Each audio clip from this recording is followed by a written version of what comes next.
Kidney ट्रान्सप्लांटचा एक patient होता दादा, वैजापूर तालुक्यातला. तिथले आमदार आहेत आपले बोरणारे सर, त्यांच्याच मतदारसंघातला पेशंट होता. तर त्या पेशंटनी किडनी ट्रान्सप्लांट त्याला जेव्हा करायचं होतं त्यांनी हॉस्पिटलला इथल्या एक नामांकित हॉस्पिटलला केलं पण. आणि ट्रान्सप्लांट केल्यानंतर त्याला समजलं की यार अशी पण काहीतरी स्कीम आहे. तो तर त्यांनी व्याजाने पैसे घेतलेले, कुठं उधारी कुठं काही हे ठेवून आलेला. आणि त्यानंतर त्याला माझा नंबर मिळाला. त्या तिथल्याच पेशंटने त्याला नंबर दिला, बाबा यांच्याकडून आम्हाला मदत मिळाली होती असं आहे. त्यांचा मला फोन आला रात्री 12:30 वाजता त्यांचा फोन आला. अरे बापरे. रात्री 12:30ला फोन आल्यानंतर मी घरी चाललो होतो.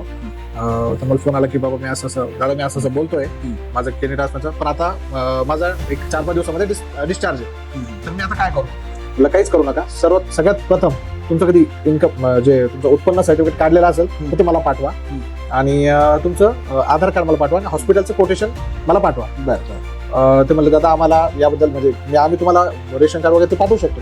हॉस्पिटलचं कोटेशन घ्यायचं ते मला माहिती. लगेच गाडी वळवून मेडिकल हॉस्पिटलला आलो. तिथले माझे काही सहकारी आहेत, त्यांना सांगितलं रात्री 12 नाईटच्या ड्युटीला होतो. त्यांना सांगितलं या पेशंटला उद्या सकाळी जसे डॉक्टर येतील कोटेशन हातात द्या, सगळं किडनी ट्रान्सप्लांटचे रिपोर्ट द्या, एक मेन त्याचा मुख्य रिपोर्ट असतो ते द्या. आणि ते दिल्यानंतर मला फोन करा त्याचा जसं तयार झाला. बाकीचे त्यांचा मी फॉर्म भरून ठेवलेला होता. फॉर्म त्यांच्याकडून लगेच रात्री माहिती घेतली, भरला आणि सगळे डॉक्युमेंटही अटॅच करून ठेवले होते. आणि ते झाल्यानंतर दुसऱ्या दिवशी सकाळी त्यांनी मला ते कोटेशन दिलं, ते जोडून लगेच आपण ती फाईल मेल केली.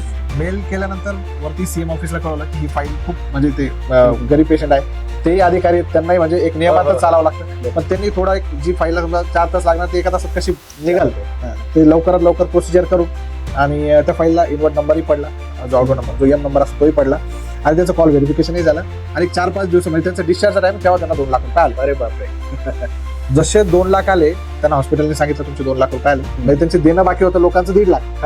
आणि आले 2 लाख. आले 2 लाख आणि हॉस्पिटलचे काहीतरी 50,000 बाकी होतं.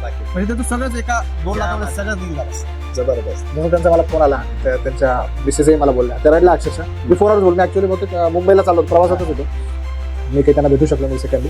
आणि ते जेव्हा मला बोललं की दादा पैसे आले बरं का, आभार तुम्हाला म्हणजे ज्या प्रकारे त्यांनी आभार मानायला पाहिजे. मी तर म्हणलं ताई मी खूप छोटा माणूस आहे, या गोष्टी शिंदे साहेबांचाच या गोष्टीत आभार मानायला पाहिजे. त्यांनी जे फाईल ती झाल्यानंतर जे म्हणजे व्यक्त केलं त्यांचं ते खूप चांगलं वाटलंय.